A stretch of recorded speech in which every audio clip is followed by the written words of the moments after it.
Bienvenue pour regarder. Aujourd'hui nous examinons l'histoire légendaire de Lionel Messi.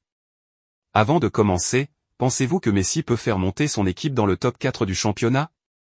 Le nouveau fort des immortels. Pour cette vidéo, nous regardons la vie de ce qui est sans doute le plus grand footballeur à avoir jamais honoré le terrain, de son enfance à où il est aujourd'hui. Nous allons explorer les étapes qui l'ont façonné, dans un statut légendaire. Aimeriez-vous voir Messi jouer à Barcelone avant qu'il accroche ses crampons? Faites-le nous savoir ci-dessous dans les commentaires. En commençant, Lionel Messi est né le 24 juin 1987 à Rosario en Argentine, dans une famille de passionnés de football. La famille Messi est une famille typique de Rosario, humble, issue d'un milieu ouvrier. On pouvait voir ses valeurs, les valeurs familiales chez le jeune Léo. Il a montré sa passion et ses talents pour le sport et à l'âge de 8 ans, il a rejoint l'équipe des jeunes à Newell's Old Boys. Cependant, il y avait un problème, Messi ne grandissait pas au même rythme que les autres garçons de son âge. On a découvert qu'il avait une déficience hormonale et avait besoin d'injections quotidiennes. Cependant, cela coûtait plusieurs centaines d'euros par mois, bien trop cher pour sa famille. Alors que les clubs commençaient à s'intéresser aux prodiges du football, le FC Barcelone a proposé de payer pour le traitement de Messi, un grand argument de vente pour la famille. Ils ont donc accepté. Ont déménagé en Espagne et le jeune Messi de 12 ans est devenu membre de la célèbre Académie de la Masia. Au début, il était mal du pays, mais il a rapidement fait des vagues en tant que membre de la légendaire Dream Team des bébés du Barça. Si vous étiez très bon, il pouvait vous prendre de n'importe où en Espagne. Bien sûr, voir quelqu'un venir de si loin à un si jeune âge, nous avons tous pensé, eh bien, ce garçon doit être vraiment spécial. Les années Barcelone. Messi a attiré l'attention par son talent et a rapidement gravi les échelons des équipes de jeunes en marquant 89 buts en 97 apparitions. Alors que Messi rôdait autour de la première équipe, Ronaldinho a vu son potentiel et a pris le jeune sous son aile. Ils étaient des superstars, mais ils étaient si humbles. Avec Léo, Ronaldinho a compris qu'il allait devenir à l'avenir l'un des plus grands de tous les temps. Il l'a donc soutenu à chaque moment. En 2004, le prodige a fait ses débuts en Liga pour le FC Barcelone contre le RCD espagnol, devenant le plus jeune joueur à représenter le club à 17 ans et 3 mois. Il a ensuite marqué son premier but pour Barcelone contre Albacete en 2005. Alors que sa carrière professionnelle décollait, sa vie personnelle aussi. Dans les années 2008, il a commencé une relation avec Antonella Roccuzzo. Ils se connaissaient enfant à Rosario, Roccuzzo étant la cousine d'un ami de Messi. Ils se marieront et auront 3 enfants.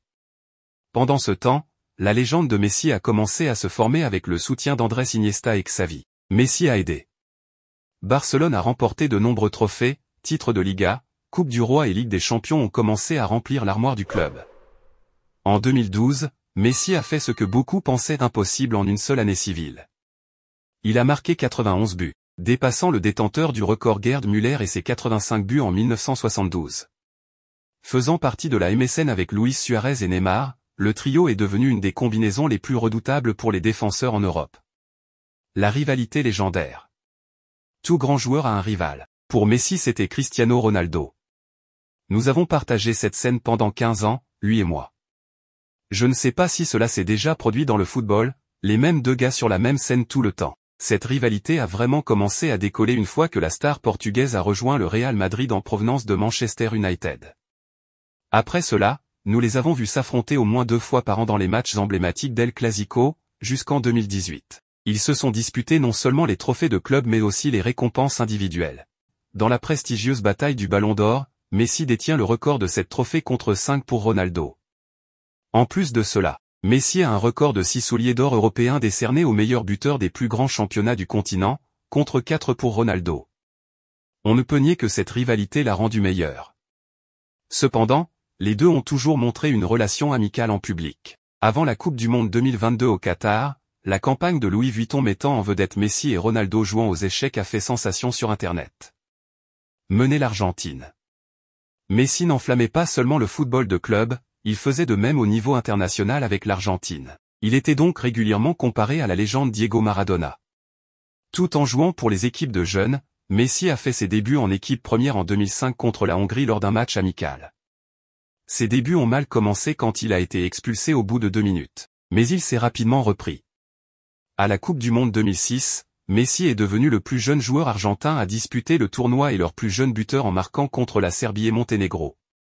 En 2008, Messi était au cœur d'une bataille entre son pays et Barcelone qui le voulait pour les Jeux Olympiques d'été.